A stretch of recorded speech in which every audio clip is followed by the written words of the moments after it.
Amados irmãos, a paz do Senhor Jesus, vamos iniciar com a graça de Deus mais um trimestre, o primeiro deste ano de 2022, que estamos iniciando com a revista Ensinamentos Bíblicos.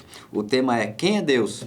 Foi escrita pelo nosso irmão diácono Natan Teodoro, que estará conosco hoje comentando esta primeira lição. Ele foi o escritor, o comentarista deste tema tão importante. A razão da nossa fé, o adorado da nossa fé é o próprio Deus, e este trimestre estaremos estudando a pessoa de Deus. Quem é Deus? Seus atributos, suas obras, seus atributos morais, os seus feitos, e vamos aprofundando neste tema e vamos aprender muito mais sobre a doutrina de Deus. E na lição de número 1 estaremos estudando o tema A Existência de Deus, cujo texto-chave se encontra em Salmo 14, verso 1, que diz: Disse o nécio no seu coração, não há Deus, tem-se corrompido, fazem-se abomináveis em suas obras, não há ninguém que faça o bem. A leitura bíblica em classe está em Hebreus capítulo 11, do versículo 1 até o 6. Ora, a fé é o firme fundamento das coisas que se esperam e a prova das coisas que se não veem, porque por ela os antigos alcançaram testemunho. Pela fé, entendemos que os mundos, pela palavra de Deus, foram criados, de maneira que aquilo que se vê não foi feito do que é aparente. Pela fé, Abel ofereceu a Deus maior sacrifício do que Caim, pelo qual alcançou testemunho de que era justo, dando Deus testemunho dos seus dons, e por ela, depois de morto, ainda fala. Pela fé, Enoque foi trasladado para não ver a morte, e não foi achado, porque Deus o trasladara, visto como antes da sua trasladação, alcançou testemunho de que agradara a Deus. Ora, sem fé é impossível agradar-lhe, porque é necessário que aquele que se aproxima de Deus creia que Ele existe e que é galardoador dos que o buscam. Para refletir, diz: as evidências da existência de Deus são expostas a nós de maneira que não podemos negá-las. Crer em Deus também é um exercício da razão. Nosso amado irmão, diácono Natan, congrega ali em Vila Luzita, servo de Deus, que trouxe o comentário da revista nesse trimestre, e este tema que é inicial aqui, a existência de Deus. Amém, Pai do Senhor, meus irmãos, espero que você esteja bem, aí onde você esteja. Na revista desse trimestre, desse primeiro trimestre de 2022, nós vamos falar sobre quem é Deus, né? Parece até um tema meio incabível, dentro de um contexto evangélico, né? Ora, todos nós acreditamos em Deus e cremos em Deus, afinal de contas estamos numa igreja, né? Mas, às vezes, nós precisamos relembrar de alguns conceitos que, de repente, ficaram esquecidos em alguma parte do nosso cérebro. Também precisamos conhecer e aprender mais algumas coisas que, de repente, nos foram passadas ou foram transformadas com o passar do tempo em ensinamentos um pouco errados sobre a pessoa de Deus. E nessa lição em especial, vamos falar sobre a existência de Deus. Quais são os argumentos que provam a existência de Deus? Ora, o mundo, de certa forma, tem atacado a ideia de que existe um Deus, e por isso essa lição é tão importante, falar sobre a existência de Deus, e não só falar sobre ela, mas provar que Deus existe. Exato. O mundo procura negar a existência de Deus, procura questionar a razão da nossa fé. O mundo procura pedir provas, que haja argumentos e evidências, mas nós temos a certeza também que o mundo também não consegue provar que não existe Deus, não consegue argumento suficiente de que é melhor não crer em Deus, não ter essa relação com Deus, e aí entra este debate, que existiu e sempre houve em diversas épocas. Existe Deus? Como é Deus? Onde Deus está? Como se achegar a Ele? Como acessá-lo? Ele fala, Ele se revelou, Ele se mostrou ou não? São questionamentos e quanto mais estivermos preparados, conhecendo a palavra, as passagens bíblicas ou os argumentos, vão preparar nossos amados irmãos para também ter a apologética, né? A defesa da fé, saber defender a razão da sua esperança e também ir aumentando as suas convicções. A lição de número 1 foi dividida em argumentos na palavra, no primeiro tópico, e argumentos fora da Bíblia, né? O segundo tópico. Então a gente já vai entrar aqui no primeira parte, são os argumentos na palavra. Temos no Antigo e no Novo Testamento, né, versículos que vão exaltando o Criador dos céus, o Criador de todas as coisas, aquele que é o sustentador de tudo, da vida humana, né? Então existem versículos que vão confirmando, vão comprovando esta afirmação, embora a Bíblia não se preocupe primeiramente em querer provar que existe Deus, ela já inicia afirmando Deus agindo, Deus fazendo, né? Então ela não se preocupa em querer provar, ela em si mesma já é Deus agindo, fazendo e se revelando ao homem. Não, e esse é um conceito importante, pastor Éden, porque a Bíblia, como o senhor bem mencionou, ela não se preocupa em provar a existência de Deus. Tanto é que o primeiro versículo, Gênesis 1:1, vai dizer que Deus criou os céus e a terra. Ele já começa com uma afirmação de que Deus existe e que Deus é o Criador, né? Ele não tenta provar, até porque o ateísmo não era um problema na época do Antigo Testamento. Muito pelo contrário, os povos vizinhos de Israel e o próprio Israel, os hebreus, eles eram, de certa forma, ao contrário dos ateus, eram muito idólatras, né? Eles adoravam muitas coisas. Você pode ver na história dos povos vizinhos de Israel que até, de certa forma, influenciavam a religiosidade israelita com deuses como Baal, Moloque, Azera, uma série de deuses que existiam nos povos do Antigo Testamento, né? Existiam na cabeça deles, obviamente que eles não existem mesmo, mas o problema do Antigo Testamento, o problema que os escritores tinham que lidar, vamos dizer assim, não era o ateísmo, e sim a idolatria. Mas mesmo assim, mesmo que esse não fosse um problema, a Bíblia, o Antigo Testamento, ainda oferece base para nos dizer que Deus existe, né? Você tem ali o próprio texto-chave, né? Salmo 14, verso 1, que vai dizer, ora, não, disse o tolo em seu coração, não a Deus. E o Salmo 10, versículo 4, vai dizer que esse sujeito, né, esse sujeito que diz que não há Deus, ele é levado pela sua altivez, pela sua arrogância. Então, o próprio Antigo Testamento, ele vai dizer que quem diz que não é Deus, além de ser um tolo, é levado pela sua arrogância. E quando a gente lê o relato em Gênesis, logo nos primeiros capítulos, a gente vai enxergando a criação sendo realizada, e ali já são contestadas várias das teorias e crenças que são contra a nossa fé. Por exemplo, a gente vê logo no início, Gênesis 1, né, criou Deus. Então ali já inicia com a afirmação da pessoa de Deus criando. Então ali já está contra o ateísmo, que é a crença de que não há Deus, que não existe Deus. Ali fala, criou Deus e está mostrando um Deus. Então aqui já temos a refutação contra o politeísmo.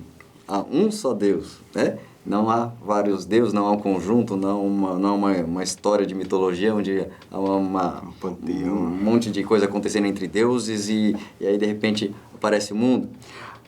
Aparece ele criando e fala dele formando espécies. E aí são espécies prontas, já na sua formação completa. Então isso já refuta o evolucionismo. Não foi algo de algum micro-organismo que foi crescendo, desenvolvendo até chegar numa espécie mais desenvolvida. Não, já vê ele criando numa espécie formada.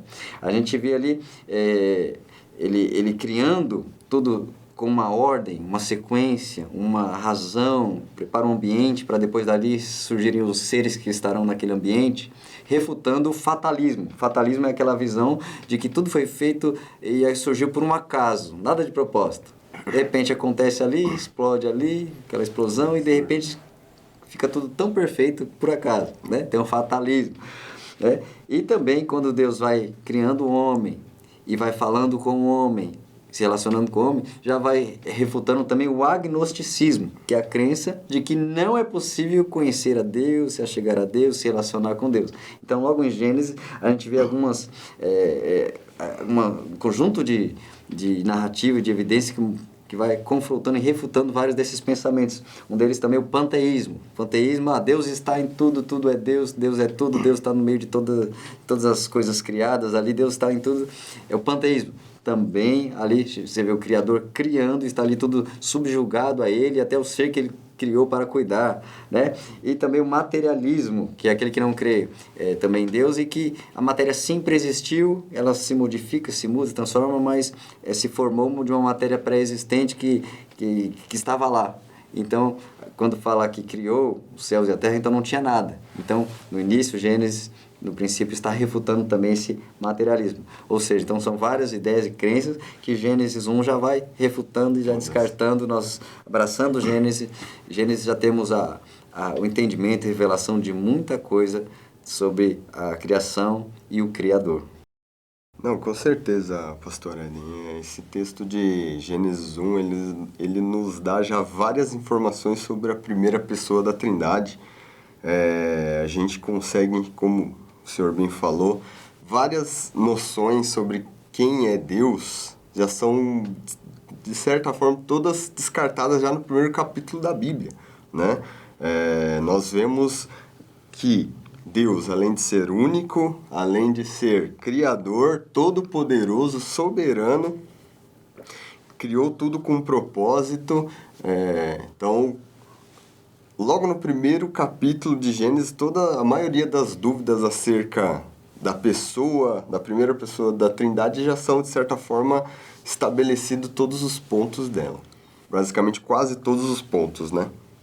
E já que o tópico primeiro é sobre passagens na Palavra de Deus, sobre a existência de Deus, nós podemos citar Atos 17, 24, é um texto bem interessante, embora eu já fui aqui para o Novo Testamento, mas é um texto muito interessante, fala Atos 17, 24 em diante: o Deus que fez o mundo e tudo que nele há, sendo Senhor do céu e da terra, não habita em templos feitos por mão de homens, nem tampouco é servido por mãos de homens, como que necessitando de coisa alguma, pois Ele mesmo é quem dá a todos a vida, a respiração e todas as coisas, e de um só fez toda a geração dos homens para habitar sobre toda a face da terra, determinando os tempos já dantes ordenados e os limites da sua habitação.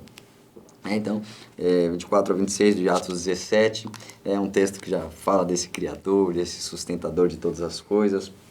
Nós podemos também, um texto clássico aí, bem conhecido e declarado, é o Salmo 19, que fala um pouco também do Criador, né? Salmo 19, que vem e diz, né? Os céus manifestam a glória de Deus e o firmamento anuncia a obra de suas mãos. E aí a Bíblia tem muitas passagens onde vai exaltando o Criador, exaltando o Senhor de todas as coisas. Um outro também, separei aqui, Isaías 66, 2, onde ele fala a mão dele que fez todas as coisas. Isaías 66, versículo de número 2, ele vem e diz, né? Porque a minha mão fez todas estas coisas, e todas essas coisas foram feitas, diz o Senhor. Mas eis para quem olharei: para o pobre, abatido de espírito e que treme da minha palavra. Então ele vai falando, minha mão fez todas as coisas, né?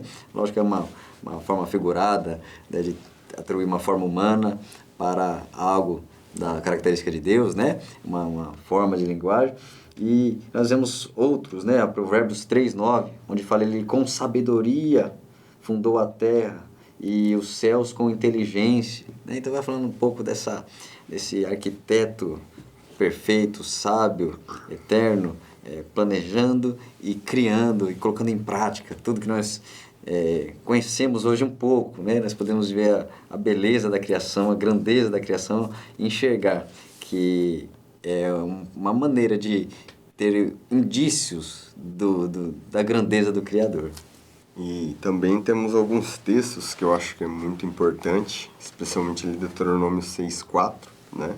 Diz, o nosso Deus é o único Senhor, né? Você também tem Deuteronômio 4, que ali está bem ali no comecinho do discurso de Moisés, quando ele vai falar sobre a entrada ali do povo na Terra Prometida.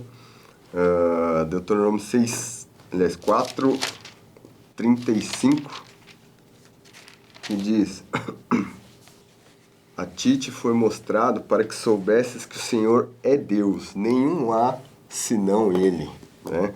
Tem outros textos, 1 Reis 18:39, Isaías 42:8, que é muito bonito também, o texto de Isaías 42:8, que diz, eu sou o Senhor, este é meu nome, a minha glória, pois ao outrem não darei, nem o meu louvor a imagens esculpidas, né? Então, de certa forma, Deus, além de a Bíblia, o Antigo Testamento, né, em especial nesse tópico do Antigo Testamento, além de Deus nos mostrar que Ele é único, que Ele é Senhor, soberano, Ele ainda não aceita dividir a glória dele com outros deuses, com imagens, com essa infinidade de coisas que a gente vê por aí, né? E em relação ao segundo tópico, né, que é o Novo Testamento, nós também, ele segue a mesma tônica, né? O ateísmo também não era a realidade ali daquele povo. Jesus não se deparou com nenhum ateu, provavelmente os apóstolos, os discípulos também não se depararam com nenhum ateu ali no Império Romano. Novamente, o problema que havia ali, nós podemos ler isso nas páginas do Novo Testamento, era a idolatria, novamente, né? Mas mesmo assim, nós temos uma ampliação do tema no Novo Testamento. O Novo Testamento amplia o tema dizendo, lá em 2 Coríntios, capítulo 4, versículo 4, ele vai dizer que, eu vou até ler para os irmãos, 2 Coríntios 4:4,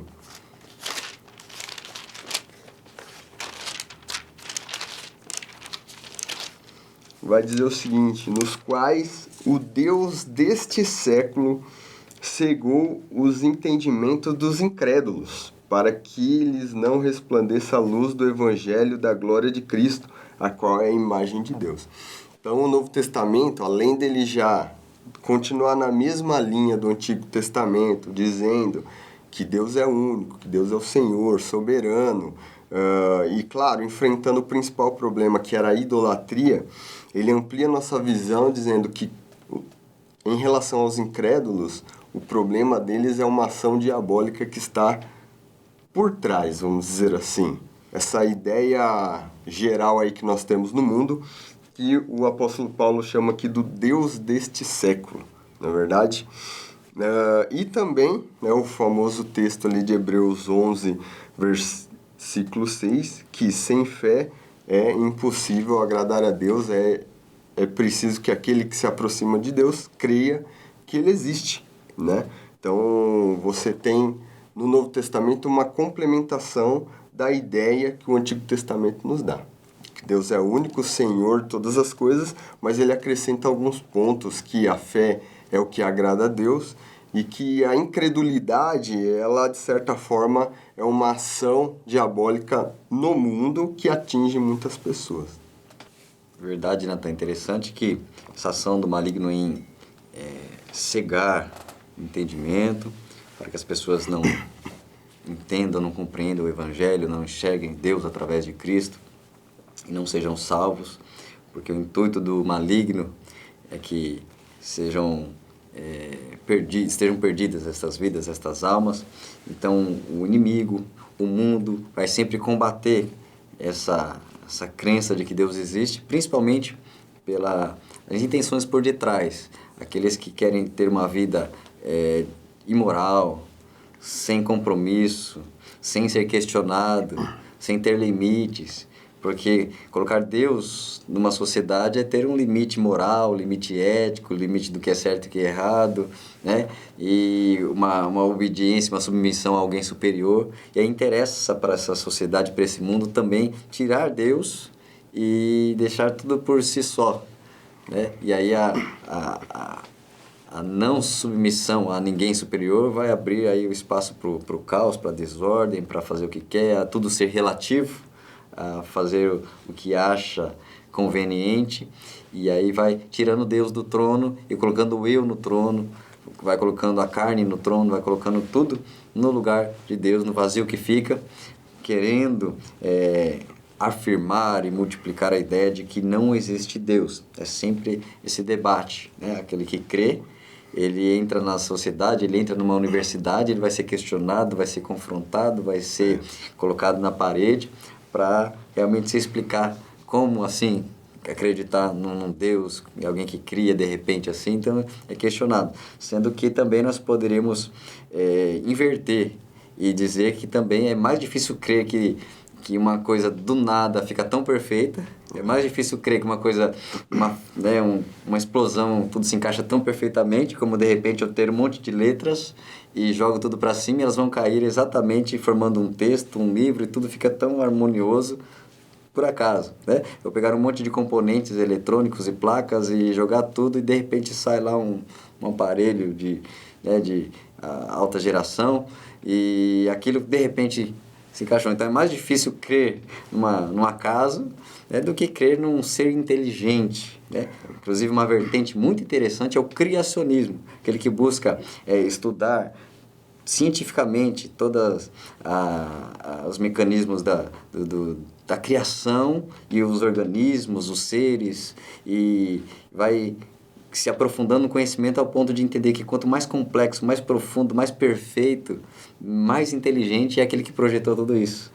É aquele que criou tudo isso e faz que tudo funcione perfeitamente, né? Quem tem muitas palestras e vídeos interessantes, também o cientista Adalto Lourenço, né? Recomendava para o professor pesquisar e ver e encontrar algo sobre ele, onde ele tem muitas informações interessantes da área de criacionismo, né?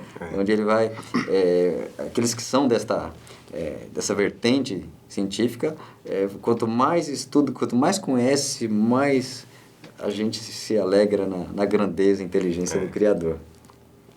E aí a gente vai, no segundo tópico, entrando aí em argumentos da existência de Deus fora da Bíblia, né? Argumentos fora da Bíblia.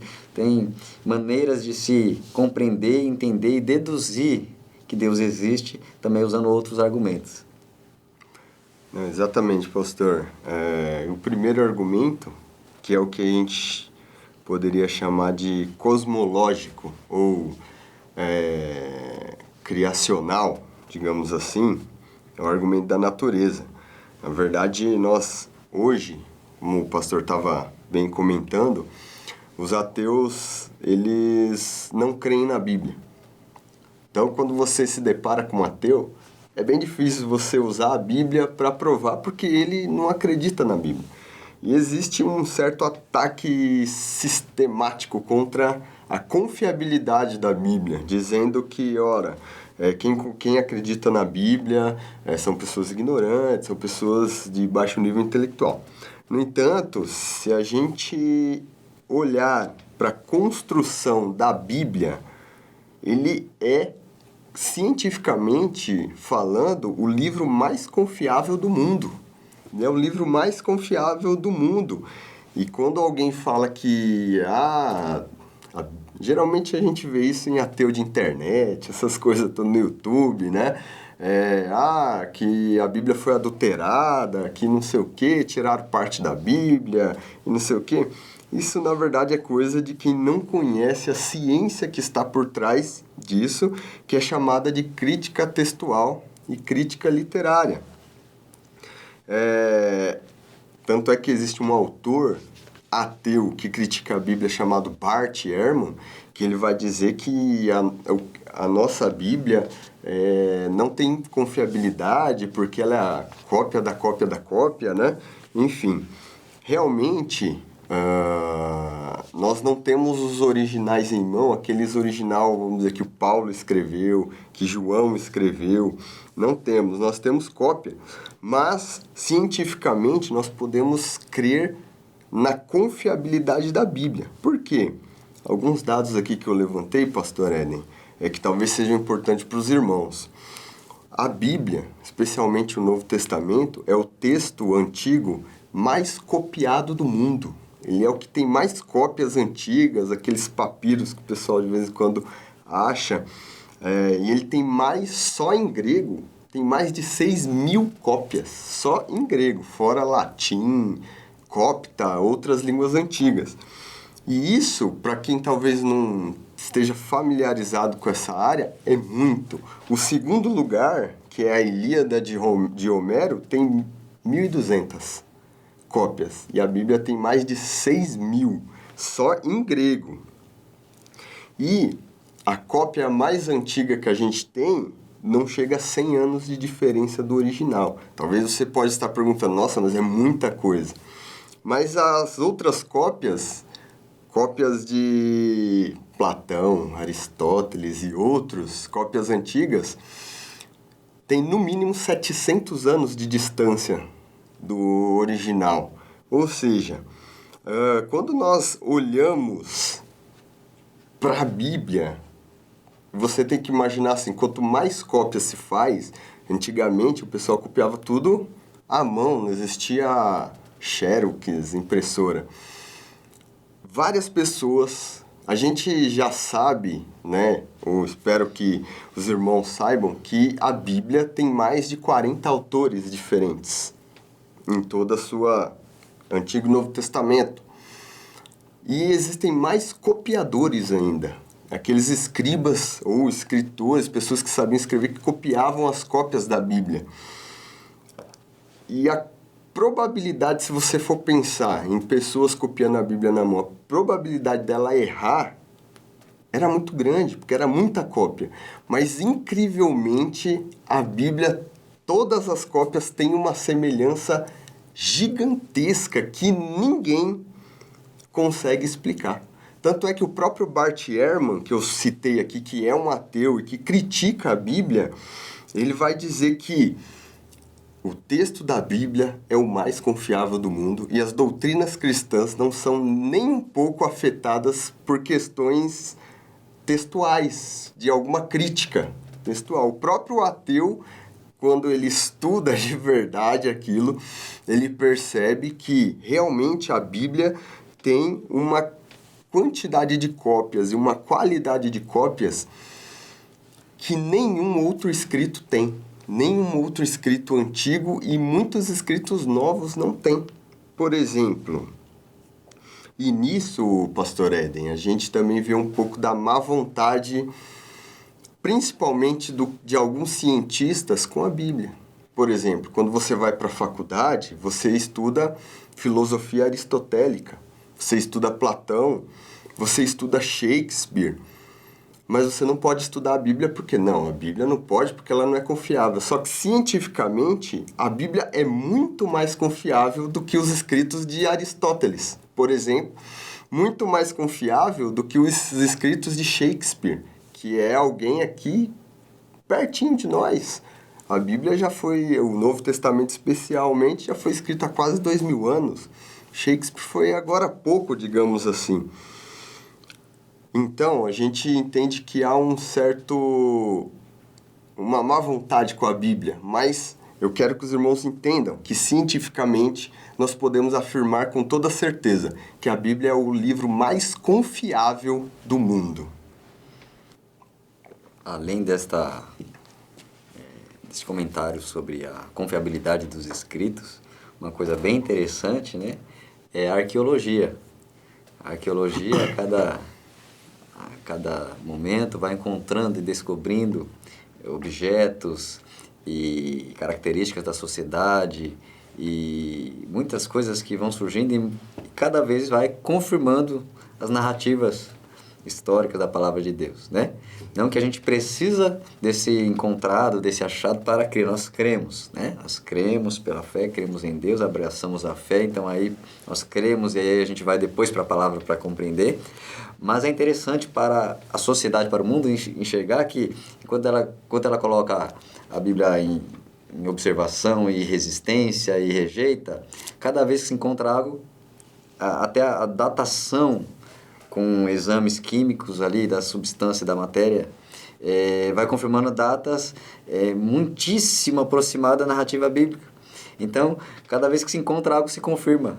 Se encontra uma localidade, um nome, uma ruína, o resto de um templo, e aí vai sempre uma moeda, objetos pessoais, e muita coisa vai sendo encontrada confirmando, né? Um reinado, um governo, uma cidade, uma sociedade, um personagem. Então vai sempre confirmando. Então a arqueologia é muito interessante, que vai sempre surgindo alguma coisa que de novo vai e confirma que a Bíblia estava certa. Alguns ao longo da história tentam questionar, põem em questionamento algum relato, né? Falam, isso aqui está meio estranho. Depois um encontrado vai lá e confirma que a Bíblia estava certa, né? Então a arqueologia é uma confirmação da palavra do Deus da palavra, né?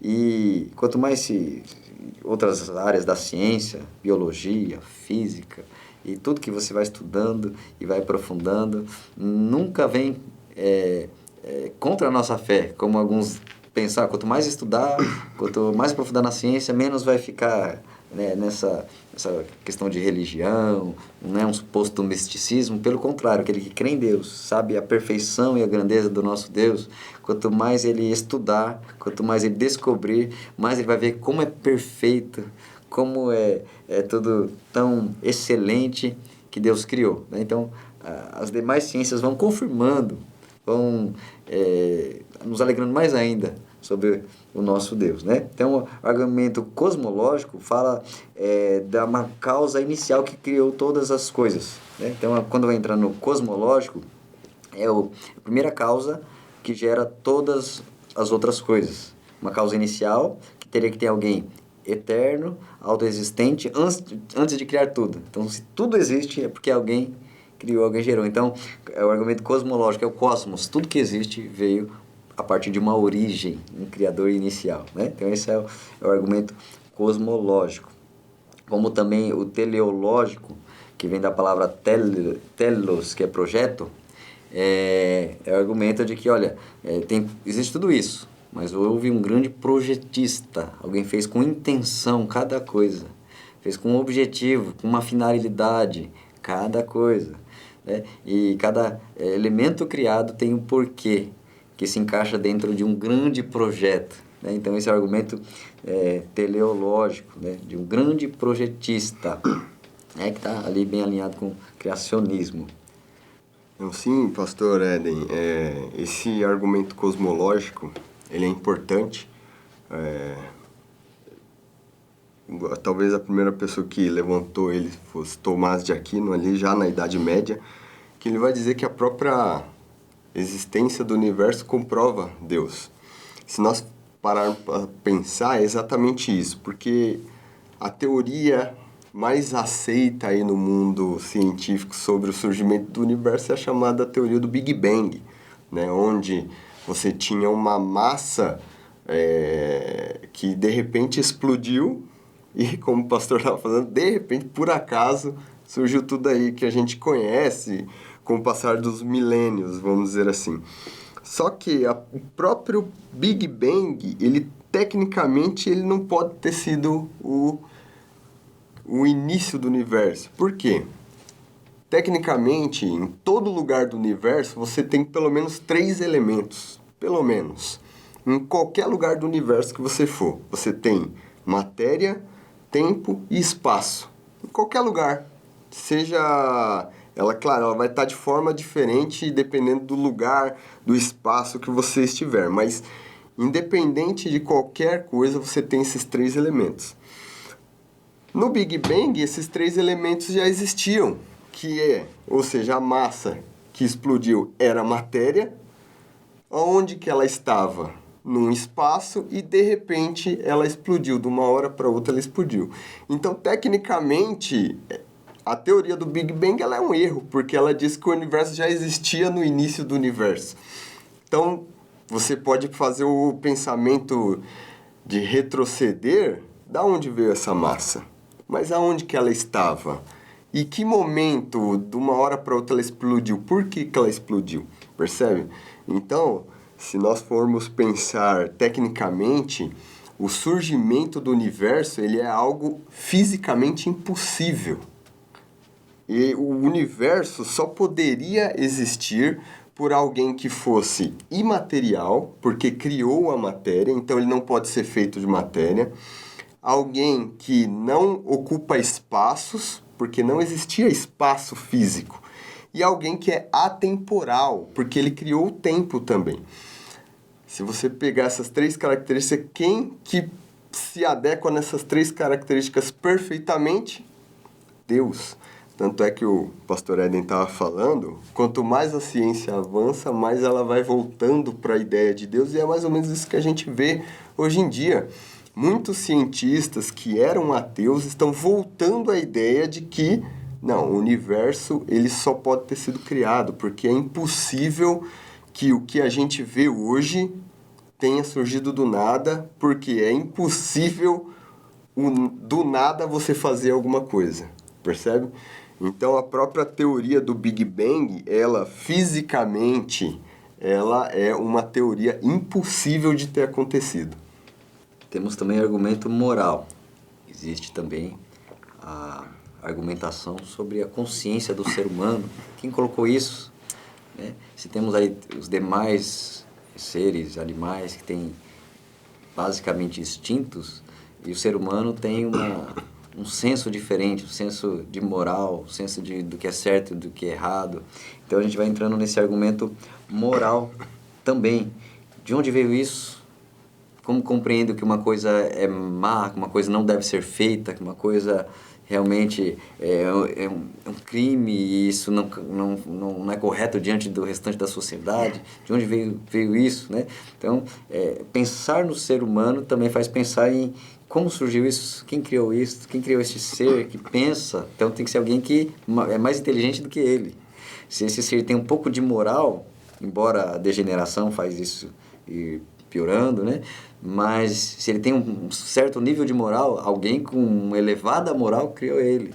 Se ele é complexo, corpo, alma e espírito, ele tem funcionamento do seu organismo, então alguém que está acima disso criou, formou isso, né? Então, tudo isso sobre esse ser moral, que acredita até numa divindade superior, porque está intrínseco no ser humano também a religião, né? Ao longo da história, se busca qualquer tipo de civilização antiga, se encontra ali indícios que tinha uma adoração, tinha um culto, tinha um altar, tinha uma crença, embora, né, muitas vezes partindo para a idolatria, mas existe a necessidade do homem de encontrar aí o divino, né? Então esse argumento moral e o argumento também religioso, onde ele tem a necessidade, ele quer algo, ele quer alguém, né? São outros dois argumentos aí do ser humano. Você examina o ser humano e fala, opa, alguém criou ele e ele tem essa necessidade de se conectar com o divino. Então é outra característica aí que vai nos demonstrando a existência de um Deus superior. Exatamente, pastor Eden. Isso talvez é o que nós podemos chamar de consciência, né? A gente compreende que a moral do ser humano ela vai piorando, né? Com o passar do tempo, com o aumento da iniquidade, a moral dele vai piorando. Mas se a gente for pegar o cidadão comum, né? Porque hoje nós temos aí um grupo de pessoas que querem, de certa forma, degenerar a sociedade de qualquer jeito, não é verdade? Mas eu acredito que esse seja um grupo, de certa forma, pequeno, perto dos cidadãos comuns, aquele cara que trabalha, que tem a sua família, que tem a sua esposa, seus filhos, obviamente que precisa da salvação, assim como qualquer um, mas aquele que não serve a Deus, mas é um cidadão comum, ele tem um nível de consciência como a maioria das pessoas. Então esse nível de consciência, da onde que ele surgiu? E você pode perceber muitos críticos da Bíblia, críticos da igreja, vão dizer que essa é uma cultura que veio dos judeus, dos cristãos, que permeia a sociedade. Obviamente que os cristãos, a igreja, eles têm um papel cultural muito forte, não é verdade? Se você for pegar principalmente os pentecostais, eles são talvez o maior baluarte do conservadorismo no Brasil e em muitos lugares do mundo. Mas mesmo quando você pega em lugares que não tiveram nenhum contato com a cultura cristã, você imagina aqueles povos antigos que de repente morreram antes de Jesus Cristo vir à Terra. Eles tinham um sistema de leis, um sistema de regras, de punições que se assemelha muito até com o nosso. Então, em muitos povos, por exemplo, indígenas, você chega lá, se um índio matar o outro, ele tem que ser punido. Se um índio roubar alguma coisa do outro, ele tem que ser punido por isso. Aonde que vem essa consciência moral, esse sentimento, até esse sentimento de justiça de algumas pessoas? Porque mesmo quem é do mundo, ele clama por justiça. Quando ele vê alguma coisa muito errada, ele sente que não, isso aqui precisa ser a lei, ele precisa ser preso, essa pessoa. Aonde que vem esse sentimento? Vem do grande projetista. Deus, ele colocou em nós algumas das suas características. E a moral foi uma. Obviamente, como nós falamos, o pecado deturpou muito essa moral que deveria ser perfeita em nós. Mas nós podemos ver no ser humano algumas características desse Criador, desse Deus que coloca um pouco das suas características no ser humano e que isso foi corrompido com o passar do tempo. Então nós citamos aqui o argumento moral, né? Podemos chamar também, ou abranger também como argumento antropológico, de antropo-homem, ou seja, você vai estudando o homem, o ser humano, a humanidade, e você vai vendo isto. O que Deus compartilhou com o homem, o que Deus colocou sendo dele no homem, e aí vamos aproximando de uma inteligência suprema, inteligência de algo perfeito, de algo justo, de algo sensato, de algo que tem razão, de algo que tem uma justiça, uma santidade. Então, você estudando o homem, você vai encontrando a existência de Deus. Porque lá no princípio, né, como narra Gênesis, façamos o homem à nossa imagem, à nossa semelhança. Então, mesmo após a queda, há características, há atributos comunicados de Deus ao homem. Então, você estudando o homem, então entra aí no argumento antropológico. Estudando o homem, você vai conhecendo um pouco mais de Deus e vai acreditando mais em Deus, né? Então, esse é o argumento moral. E a gente vai avançando também para o argumento histórico, né? Então, a gente vai, ao longo da história, encontrando as pessoas, as sociedades buscando Deus, as pessoas, as civilizações buscando de alguma forma um acesso a Deus. E quando se fala histórico, também eu lembro, também reforçando a palavra de Deus, as profecias também, que eu acho muito interessante, que tentam negar a divindade, a inspiração bíblica, mas as profecias vão se cumprindo e detalhadamente, minuciosamente, e séculos antes anunciado, e milênios antecipadamente anunciado, e vai se cumprindo. Então, são argumentos históricos de que, olha, quem consegue séculos antes predizer algo, citar por nome, citar impérios caindo, impérios se levantando e sendo tão exato, se não for alguém infinitamente acima de todas as coisas, que é o próprio Deus, que conhece tudo, que está no controle da história, né? Então, o argumento histórico, um deles, a gente vê as profecias se cumprindo e afirmando, olha, esse livro não é um livro comum, esse livro é divino, é inspirado pelo verdadeiro Deus. Isso, eu até gostaria de citar aqui uma referência aqui, uma citação de um historiador chamado Plutarco, né, que ele viveu ali no 1º e 2º século depois de Cristo. Ele disse assim: se você passar pela terra, você pode encontrar cidades sem muralhas, letras, reis, casas, riqueza e dinheiro, desprovido de teatros e escola, mas uma cidade sem templos e deuses, e onde não há uso de orações, juramentos e oráculos, nem sacrifícios para obter o bem ou evitar o mal, ninguém nunca viu. Então, o normal do ser humano não é o ateísmo. O normal do ser humano é o religioso. Se você estudar a história, estudar os povos antigos, você vai perceber que qualquer povo tinha uma religião. Qualquer povo tinha uma forma de tentar encontrar o divino, o transcendente. Paulo ele vai dizer sobre isso lá em Atos 17, né? Voltando ali de Atos 17, capítulo 17, versículo 27. Só contextualizando aqui os irmãos, Paulo está pregando ali para os atenienses e ali ele encontra várias estátuas de vários deuses e uma estátua ao Deus desconhecido, porque aquelas pessoas elas eram extremamente idólatras e elas tinham medo de não adorar algum Deus e esse Deus ficar bravo com elas e castigá-las. Então o apóstolo Paulo vai pregar para essas pessoas e no versículo 27 ele vai dizer o seguinte: para que buscassem a Deus, se porventura tateando o pudessem achar, o qual todavia não está longe de cada um de nós, porque nele vivemos e nos movemos e existimos, como também alguns dos vossos poetas disseram, pois dele também somos geração. O que o apóstolo Paulo está querendo dizer aqui é que essa busca desenfreada pelo religioso, pelos atenienses da época dele, era um desespero humano para tentar achar Deus. Por quê?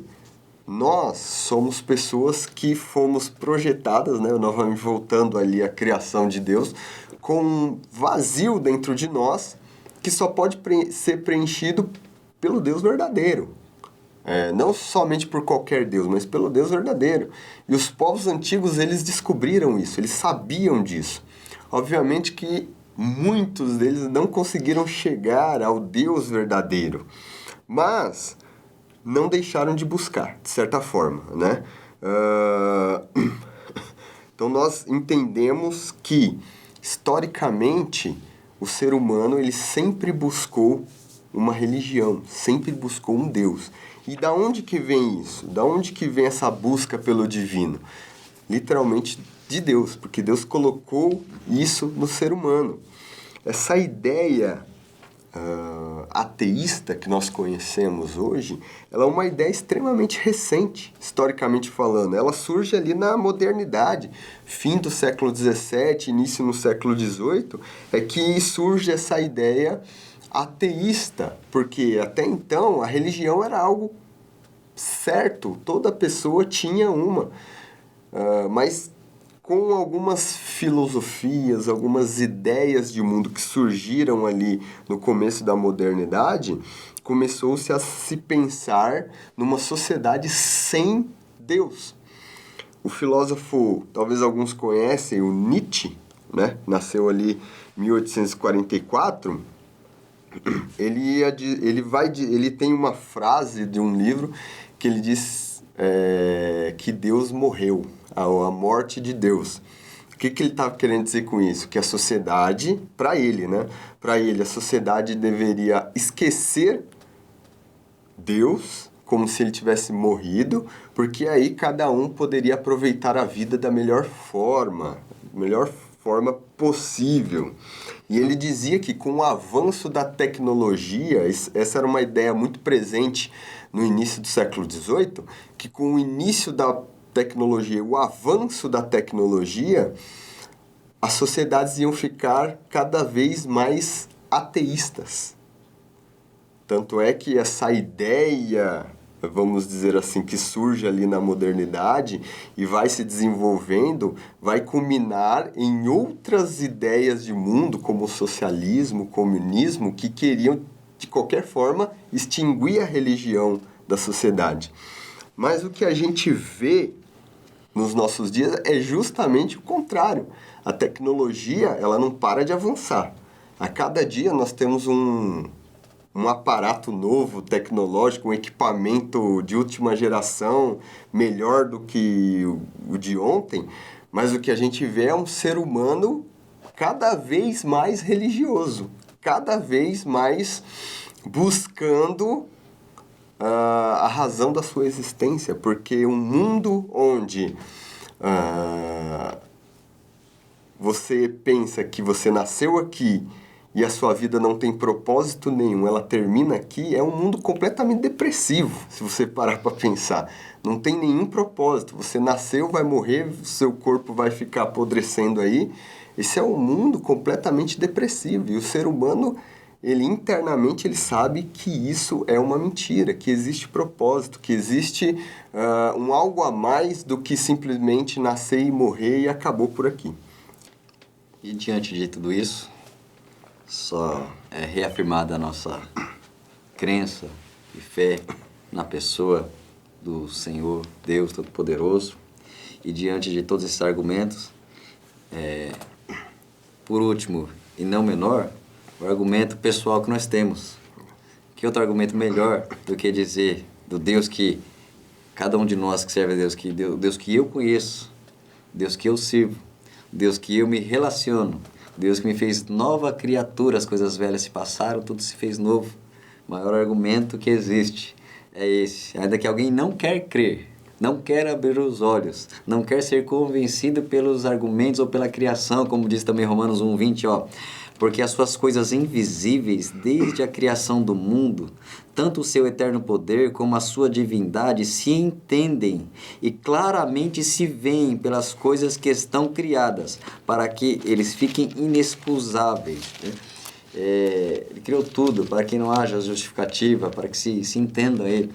Mas mesmo assim, alguém não quer, né? Aí o argumento que nós temos é a nossa vida, o argumento é a nossa relação com ele, que é pela fé, que é o nosso testemunho. Somos chamados para ser testemunhas deste Deus que é invisível, mas o que é visível para o mundo somos nós. Somos o seu povo, a sua igreja, né? Então nós vamos concluir que Deus existe, que Ele é o Senhor, Ele é o Criador. Eles têm argumentos, sejam os bíblicos, sejam os cosmológicos, morais, quais forem, o argumento da nossa vida também, mas que Ele é Deus. Alguém crendo ou não crendo, Ele é Deus, Ele existe, Ele é eterno, Ele sempre existiu, Ele criou todas as coisas.